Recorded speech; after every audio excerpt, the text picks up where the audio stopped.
राष्ट्रपति गोटाबाया राजपक्षे के देश छोड़कर भागने के बाद एक बार फिर से श्रीलंका सुलग उठा है और प्रदर्शनकारियों की अगर बात करें तो प्रधानमंत्री दफ्तर में वो दाखिल हो चुके हैं। कोलंबो में आज सुबह से प्रदर्शन जारी है। हजारों की संख्या में प्रदर्शनकारी सड़कों पर उतर आए हैं। संसद भवन की बात कर ले तो संसद भवन को भी घेर लिया गया है और सेना लगातार प्रदर्शनकारियों को रोकने के लिए हवाई फायरिंग का इस्तेमाल कर रही है। आंसू गैस के गोले छोड़े जा रहे हैं, लेकिन बात उससे कहीं आगे बढ़ के AK-47 की गोली तक जा पहुंची है, जहां फायरिंग की जा रही है ताकि प्रदर्शनकारियों को पीछे खदेड़ा जा सके।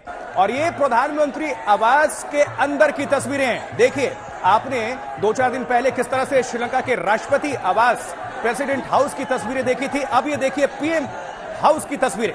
प्रधानमंत्री के आवास पर भी प्रदर्शनकारियों ने कब्जा जमा लिया है और ये श्रीलंका की जो झंडे हैं, फ्लैग हैं, उसके साथ प्रदर्शनकारी वहां प्रदर्शन कर रहे हैं, प्रोटेस्ट कर रहे हैं। सरकार के खिलाफ गुस्सा इतना ज्यादा है कि लोग पीछे हटने के लिए बिल्कुल तैयार नहीं है। एक्सक्लूसिव तौर पर आज तक आप सभी दर्शकों को ये तस्वीरें दिखा रहे हैं। देखिए, PM आवास कोलंबो से ये तस्वीरें इस वक्त, जहां आज सुबह जैसे श्रीलंका के लोगों ने आंख खोली, जानकारी मिली कि राष्ट्रपति गोटाबाया राजपक्षे देश छोड़कर फरार हो चुके हैं, भाग चुके हैं। उसके बाद से लोगों का गुस्सा और बढ़ गया और फूट पड़ा उनका गुस्सा। और नतीजा ये कि पूरे कोलंबो में, श्रीलंका में लोग प्रदर्शन कर रहे हैं, सड़कों पर उतर रहे हैं। और ये प्रधानमंत्री आवास के श्रीलंका PM हाउस की तस्वीरें हैं, जहां श्रीलंकाई फ्लैग को प्रदर्शनकारी प्रोटेस्टर्स फहरा रहे हैं। आज तक एक्सक्लूसिव तौर पर ये तस्वीरें आप सभी दर्शकों तक सबसे पहले साझा कर रहा है। देखिए जरा, ये प्रधानमंत्री आवास के अंदर की तस्वीरें, किस तरह से प्रदर्शनकारियों ने कब्जा जमा लिया है, ये तस्वीरें बयां करने को काफी हैं। ये देखिए, हजारों की संख्या में भीड़ वहां पर मौजूद है और सबसे ज्यादा चुनौती पुलिस प्रशासन और सेना के सामने है कि किस तरह से इन प्रदर्शनकारियों को खदेड़ा जाए, किस तरह से तितर बितर किया जाए। लेकिन ये लोग मानने को राजी नहीं है और पेट्रोल पंप्स की भी हालत इस वक्त बहुत खराब है। विशेष कमांडोज की तैनाती है। जिस तरह से लूट, अफरा तफरी, अराजकता का माहौल इस वक्त श्रीलंका के अंदर हमें देखने को मिल रहा है। और थोड़ी देर पहले आपको ये भी बता दें, जो श्रीलंका का नेशनल टेलीविजन है, उसके प्रसारण को रोक दिया गया क्योंकि प्रदर्शनकारी वहां पर भी पहुंच गए। लाइव सेवा के दौरान, लाइव प्रसारण के दौरान खुद को उन्होंने लाइव कर लिया। उसके बाद से ये फैसला लेना पड़ा। अब देखिए जरा, कई तस्वीरों को आप सभी तक हम रख रहे हैं। इनके माध्यम से समझिए श्रीलंका की हर एक गतिविधि। भीड़ का संसद कूच, हजारों की संख्या में ये लोग दौड़ते हुए आपको नजर आ रहे हैं। पहली तस्वीर में जो विंडो आप देख पा रहे हैं, वही प्रधानमंत्री आवास में प्रदर्शनकारियों का कूच, वो घुस बैठे। और ये देखिए, प्राइम मिनिस्टर, ये देखिए क्या लिखा हुआ है, श्रीलंका में लिखा हुआ है और इंग्लिश में नीचे प्राइम मिनिस्टर्स ऑफिस, PM आवास कोलंबो। और कोलंबो से ये तस्वीरें आप सभी तक हम पहुंचा रहे हैं। देखिए जरा, प्रदर्शनकारियों की अगर बात करें तो हजारों की संख्या में उन्होंने प्रधानमंत्री आवास को अपने कब्जे में ले लिया है, घेर लिया है, जहां उनकी मौजूदगी PM हाउस के अंदर है, श्रीलंकाई झंडे के साथ। और ये PM का दफ्तर है। लगातार आपको जैसा कि हम बता रहे हैं, PMO prime minister's office Sri Lanka, उसमें सिंगली में, श्रीलंकाई में और इंग्लिश में लिखा हुआ है, जो बार बार आप सभी तक दिखा रहे हैं। देखिए ये, और इसके पहले आपने देखा कि राष्ट्रपति आवास को भी कब्जा लिया गया था और स्विमिंग पूल से लेकर बेडरूम तक की तस्वीरें आ गई थी। जिस तरह से प्रदर्शनकारी प्रोटेस्ट कर रहे थे, धरना प्रदर्शन कर रहे थे, घुस गए थे, कब्जे में ले लिया था। और अब प्रधानमंत्री आवास को भी कोलंबो के अंदर कब्जे में ले लिया है प्रदर्शनकारियों ने और हटने को तैयार नहीं है। अब किस तरह से सेना और पुलिस के सामने ये चुनौती है, आप समझ सकते हैं। हालांकि सेना पूरी कोशिश कर रही है, पुलिस प्रशासन कोशिश कर रही है। तस्वीर आप देख पा रहे हैं कि आंसू गैस के गोले भी छोड़े गए हैं, लेकिन उससे कहीं आगे बात बढ़ गई है। नौबत यहां तक आई कि AK-47 का इस्तेमाल किया गया, उसके जरिए हवाई फायरिंग किया गया और प्रदर्शनकारियों को खदेड़ने की कोशिश हुई, लेकिन बात नहीं बन रही है। प्राइम मिनिस्टर्स ऑफिस की यह तस्वीर श्रीलंका के अंदर इस वक्त की सबसे बड़ी खबर।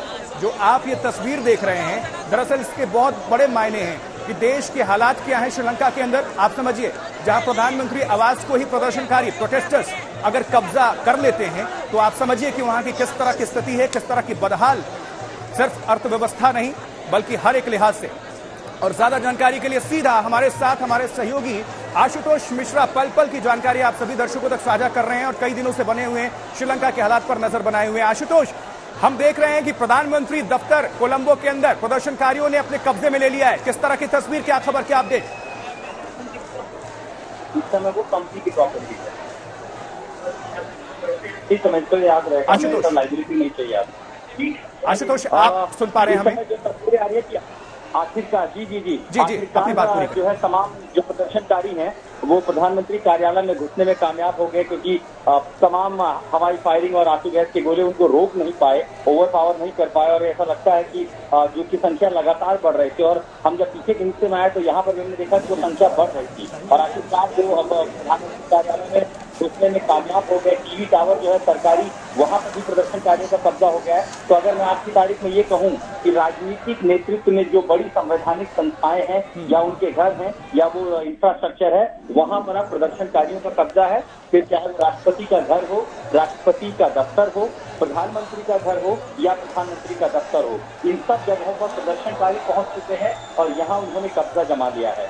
आशुतोष, कमोबेश कुछ यही हालात कुछ महीने पहले अफगानिस्तान में भी हमने देखने को मिला था और वही तस्वीरें बयां कुछ हो रही हैं, क्योंकि प्रधानमंत्री आवास को भी कब्जे में ले लिया गया, राष्ट्रपति आवास भी कब्जे में ले लिया गया है, पेट्रोल पंप से लेकर हर सरकारी दफ्तर अब कब्जे में प्रदर्शनकारियों के। इस हालात से कैसे निपटेंगे श्रीलंका के लोग, अधिकारी, पुलिस प्रशासन और सेना? बहुत बड़ी चुनौती। आशुतोष, फर्क बस इतना सा है कि जब तालिबान का कैप्चर हो रहा था वो अमेरिका के खिलाफ थे, वो चाहते थे कि वो यहाँ से उनका देश छोड़ करके चले जाए, वो अपनी सत्ता चाहते थे, लेकिन उसमें जनता की भागीदारी नहीं थी, क्योंकि जनता का बुरा हाल हुआ वो आप देख ही रहे हैं। यहाँ पर जनता सरकार के खिलाफ थी, वो सरकार को चाहती थी कि तमाम दफ्तरों से ये लोग हटे, नई सरकार बने, नई सरकार का गठन हो और वो जो है शासन चलाए जिसमें जनता की मंजूरी हो। तो अब इन जगहों पर उन्होंने एक ही बात कही थी कि जब तक राजपक्षे का इस्तीफा नहीं होगा वो नहीं हटेंगे। और ये बात है कि जब तक, क्योंकि रानी विक्रमसिंघे को राष्ट्रपति नहीं देखना चाहते थे और जब उन्हें राष्ट्रपति बना लिया गया है तो अंततः उन्होंने प्रधानमंत्री आवास पर भी कब्जा कर लिया है। तो ये बात तो तय है कि अब जब तक रानी विक्रमसिंघे इस्तीफा नहीं देते,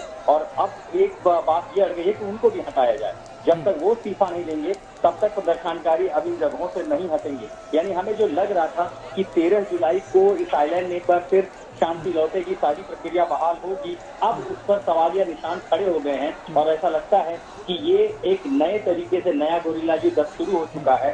अब यहाँ पर ये जो संकट है ये राजनीति से बढ़कर पूरे क्षेत्र के लिए कहीं न कहीं अब ये बड़ा संकट की ओर, बड़े संकट की ओर जो है बढ़ रहा है।